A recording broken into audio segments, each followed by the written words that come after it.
Hi guys, good day everyone, and welcome back to our channel at Abogada ng Bayan. So, pag-uusapan natin ngayon dito yung mga dapat nating gawin kapag may kakilala or tayo hinuli ng walang warrant of arrest. Our main responsibility is to know kung ano yung mga karapatan natin. And sasagutin din natin dito kung sapat na ba ang pagsumbong o pagturo sa isang tao para hulihin ito ng walang warrant of arrest. Alamin natin dito, and let's watch this. Public school teacher Ronel Mas is released on a 72,000 peso bail on Tuesday, May 19. Mas spent 8 days in detention for a tweet on a 50 million peso reward to kill President Rodrigo Duterte. He is scheduled to be arraigned on May 28 for a charge of inciting to sedition. Lawyers wanted to free Mas as early as Friday, May 15, when the prosecutor's ruling was handed down saying the warrantless arrest was invalid. But in the same ruling, the prosecutor says the defect of the warrantless arrest was cured by Mas's extrajudicial confession to members of the media.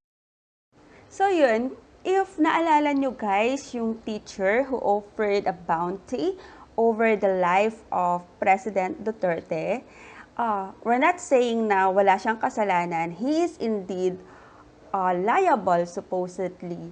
Pero it was dismissed by the court because of the invalid warrantless arrests. Please like, comment, and share. Let's go, guys!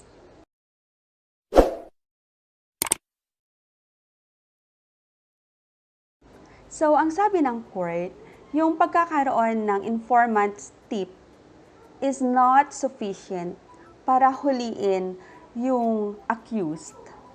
A reliable information alone, absent of any overt act indicative of any felonious enterprise in the presence or within the view of the arresting officers is not sufficient to constitute probable cause to justify arrest. So, nabanggit natin dati na there are only 3 instances kung saan pwedeng hulihin ang isang tao without a warrant of arrest. Ito ay kung caught in the act and in the presence of the arresting officer, kung ang isang krimen ay kagaganap lang at may probable cause sa paniniwala ng arresting officer na yung taong aarestuhin ay siya yung nag-commit nung crime na yon. And kapag ito ay isang takas sa bilangguan. So kung hindi naman ito na witness at hindi naman kakatapos lang nung crime, hindi pwedeng hulihin yung accused without a warrant of arrest. So, a person suspected of committing a crime cannot be arrested without a warrant if the time between the commission of the crime and the arrest is too wide. Also, a person suspected of committing a crime cannot be arrested without a warrant if the arresting officer only based the arrest on hearsay tips without conducting an actual investigation. So, meron tayong isang case dito na naka-receive yung police officers na may nangyayaring pot session sa isang bahay. And without any investigation, without any surveillance, pinasok nila yung bahay without warrant. That would invalidate the kind of warrant that na nangyari, and it might also invalidate yung case na pwedeng i-file sa mga accused. So, nabanggit natin kanina, paano naman kung kakatapos lang nung krimen and wala na doon yung accused. But, paano malalaman nung arresting officer na ito yung taong nag-commit ng crime, sufficient na ba yung sasabihin lang ng ibang tao or hearsay tips para i-arrest yung accused. Ang sabi ng court, a hot pursuit arrest requires immediacy in point of time and it allows only a very limited time frame about a few hours, but definitely not days.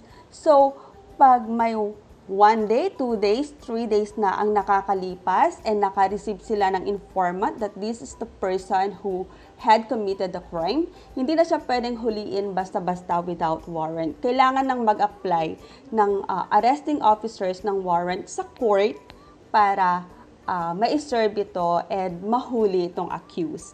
Without any warrant, that would still fall as an invalid warrantless arrest. So, ito yung mga pinaka-importante na kailangan nating malaman. Ano ang mga dapat gawin kapag naaresto ng walang warrant of arrest? So, unang-una, huwag nating i-resist yung arrest. Kailangan nating sumama because pwede naman tayong sampahan ng direct assault or yung resisting arrest. Second, kapag ikaw ay inimbitahan na and isa ka ng suspect, you should already know kung ano yung mga Miranda rights mo. And one of your Miranda rights is the right to remain silent. Do not execute any statement because anything you say may be used against you. Ang sabi dito, immediately contact your lawyer. Doon sa case natin kanina, doon kay teacher na hinuli ng NBI without any warrant of arrest, nag-issue siya ng statement sa media saying sorry and ina-admit niya yung kanyang kasalanan. But that cannot be used against him because hindi siya nabasahan ng Miranda rights and hindi niya alam that he has the right to remain silent. Hindi siya na-appraise ng kanyang karapatan na ito. And one more thing, bago magamit yung statement na yon, it must be proven na yung statement was made without any coercion or without any intimidation coming from the authorities. So, kapag hinuli ng walang warrant of arrest, kinakailangan merong nang ma-file na case within either 12, 18, or maximum of 36 hours depende sa gravity ng crime. So, if beyond 36 hours and wala pang na-file na case, kinakailangan nang i-release yung accused. Otherwise, magkakaroon naman ng administrative case tong mga authorities who had held yung accused doon sa kulungan. So, ang sinasabi doon, during the inquest proceedings, wag mag-waive ng anything na or pipirma sa isang kasulatan na wini-waive mo yung karapatan mo na ma-filean ng case within a maximum of 36 hours. So, kapag na-file na yung case sa court, you could now apply for bail para ma-release ka na. Then after that, you have the right to file a motion to quash the information on the ground of illegal warrantless arrest. So, dun sa case natin kanina, dun sa kay teacher Ronel Mas, grinant ng court yung kanyang motion to quash because may crime na na-commit. However, hinuli siya without a warrant of arrest. Whereas may investigation na nangyari, na-trace kung saan siya, the NBI had sufficient time to apply for a warrant of arrest. Pero hindi nila in-issue yun. They just picked him without any warrant, so that made it invalid. And one more thing, nakapag-issue siya ng statement sa media na nagsusorry siya admitting his guilt. However, any statement na nagbabiolate ng iyong karapatan to remain silent, especially if hindi na-explain sa'yo na karapatan mong magkaroon ng independent lawyer, na karapatan mong manahimik, then it will be inviolable sa court. So, I hope we learned in this video and Maraming salamat po. Till next time.